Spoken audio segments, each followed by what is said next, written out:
What's up, everybody? Thanks for tuning into the video. We are on PS5 today, so there's the intro for that. We're dropping into the DMZ with Horanji. This is a new character. We are going to be working on the White Lotus missions first today. That way we can unlock Legion. So this is what your board's going to look like when you start out. You will have two weapons in this loadout slot. They will be these contraband weapons down here. It gives you a Bryson 800. The EBR-14, which is what we're going to take with us.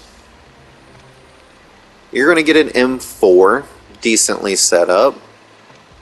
Couple of Vel 46s, also just with some basic attachments on there.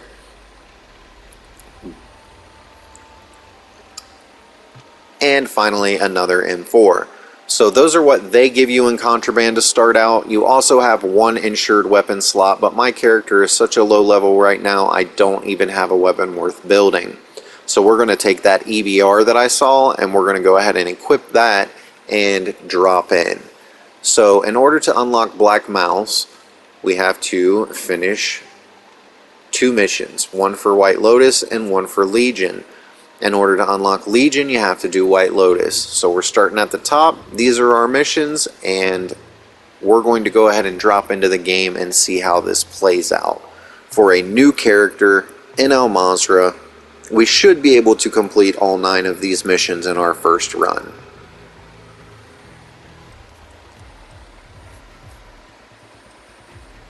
Not too many choices on the operator skins. If it is a new game for you, you're more than welcome to play the story mode and unlock characters, or do whatever to unlock different characters. I just haven't unlocked very many for this particular game. I just created it to make these videos. So there's an Intel contract. Boom, we used the phone, pinged to Intel contract. Step 1 of that mission is complete. Step 2 is pick that contract up and accept it, and step 3 is complete it. Now right here I'm trying to push up on my D-pad to live ping these characters, which should be simple enough, but Call of Duty's not letting me do it. Not exactly sure why, but I am a little bit, perturbed about that situation. As you can see here, I'm going through trying to check my settings to see if it's possibly something I did wrong, but I didn't. It's the game.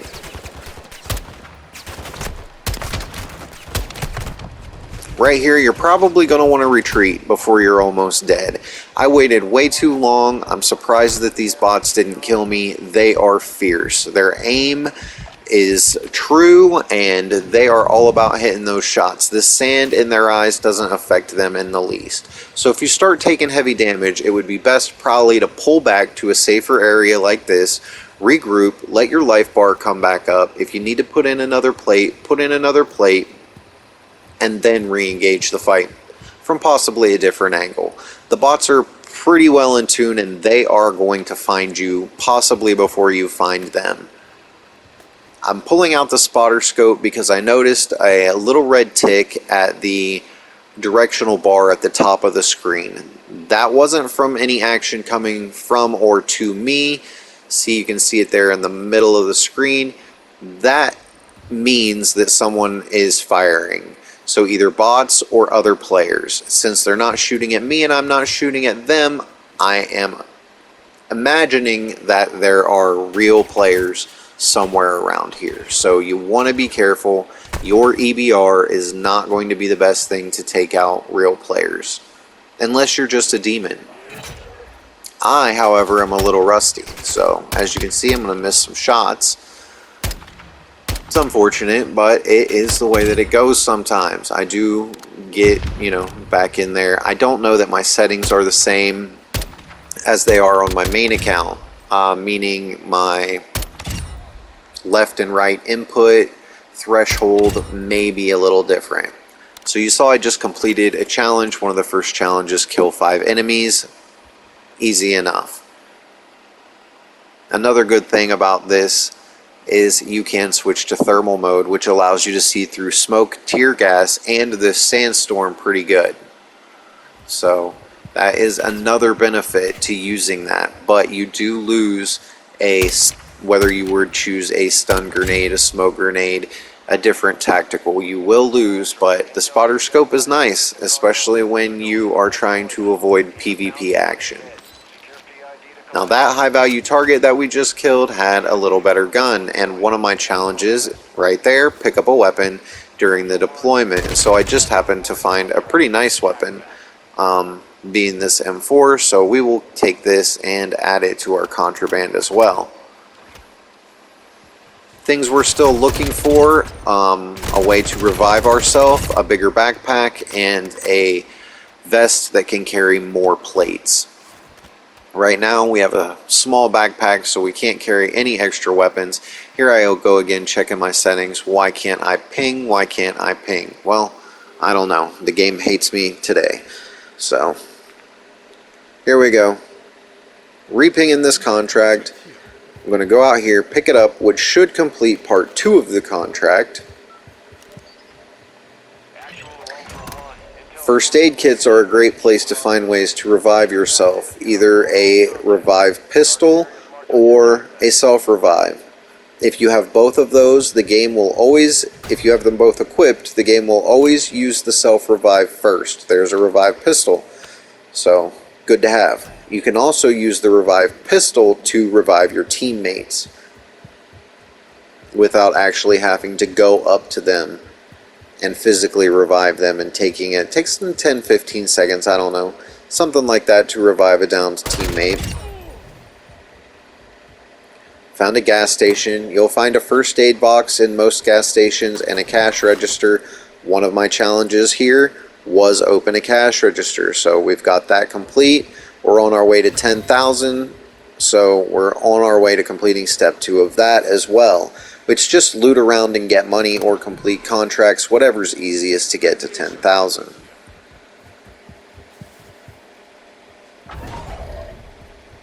The radiation blocker that I left back there is nice, but I have no intention of staying in the game long enough to be in the radiation. But we do want to keep our eyes peeled for a gas mask, because that will not take up a slot in our backpack.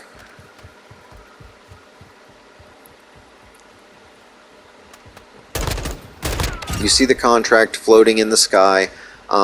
Because I chose an Intel contract, I'm going to need to locate a laptop. It's in, on, or around this building. That's what that little icon means. Found a durable gas mask.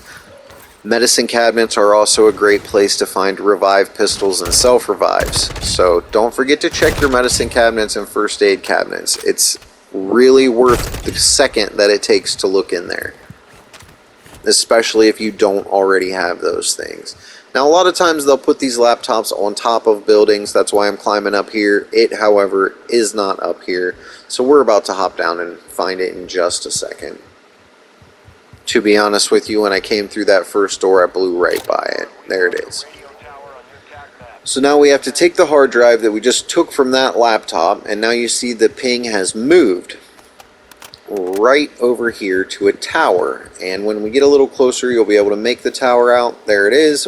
We're going to time travel over to that tower. Here we are, and we're going to upload this intel. And then we will have completed a contract, and that should put us over that $10,000 threshold that we needed to collect during this game.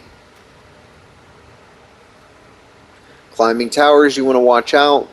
Bots will shoot you as you climb the tower, and you are exposed to other players shooting you as well. Like I said, other players are something we really want to watch out for.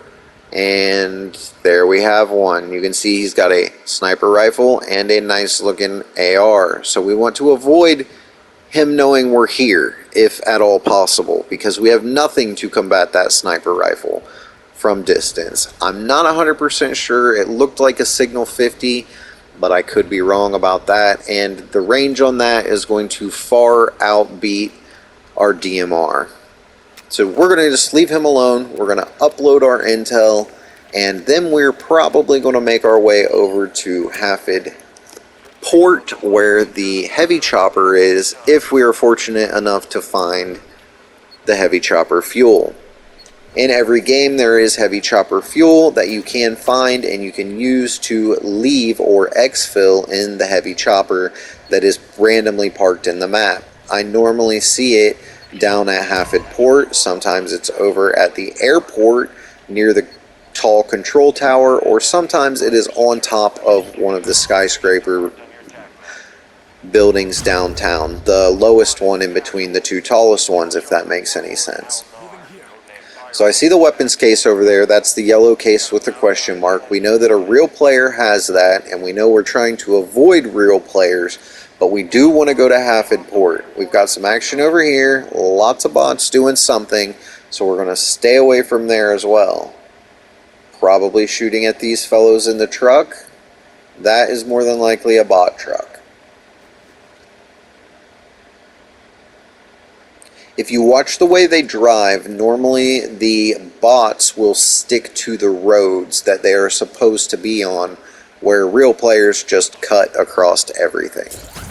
So if you are trying to be a little more stealthy while driving, stick to the roads and you will look a little more like a bot and less like a real player. We've got a couple bots down here guarding this truck that I'm getting ready to go into, but I feel like we can slide in without too much problem. You can run bots over, but it will damage your vehicle a tiny bit, and every little bit of accident or shooting that happens to your vehicle will damage it. You can repair your vehicle at a gas station. You can also refill your gas at a gas station or with a gas can. Now this place over here at Rohan Oil is where I typically find my heavy chopper fuel. It's not in the back of that semi, but this next one right here. And see, it's a green gas can. The green gas can is the heavy chopper fuel. If you see a green gas can, just pick it up and you know you're pretty much safe on the exfil side of things. So we're going to hop in this Jeep, except always check these duffel bags, medium backpack, see, and these lockers, because you can find bigger armor vests or bigger backpacks in those lockers and those duffel bags. So another thing like the medicine cabinets, it's just good to go ahead and look if you are in need of that stuff, because it's the most common place to find it. We're going to pop in here, check a few medicine cabinets or first aid cabinets, and see if we can find a, boom, self-revive. So now we've got everything we need. We got a revive pistol, we've got a self-revive, we've got a durable gas mask, we have a medium backpack. I guess technically we could use a bigger armor vest, but I'm going to go ahead and just exfil since I have the heavy chopper fuel. I don't want to take a chance of dying and losing that. We're going to go ahead and teleport in the truck, because I know you guys didn't want to watch me drive all the way over here. It was pretty uneventful. We're going to hop in this little boat, and we are going to boat out to the heavy chopper, and it should be, like I said, just an easy exfil for us. I do speed up the time in the boat. The boat's not this fast. Don't get excited. It's not a speed boat.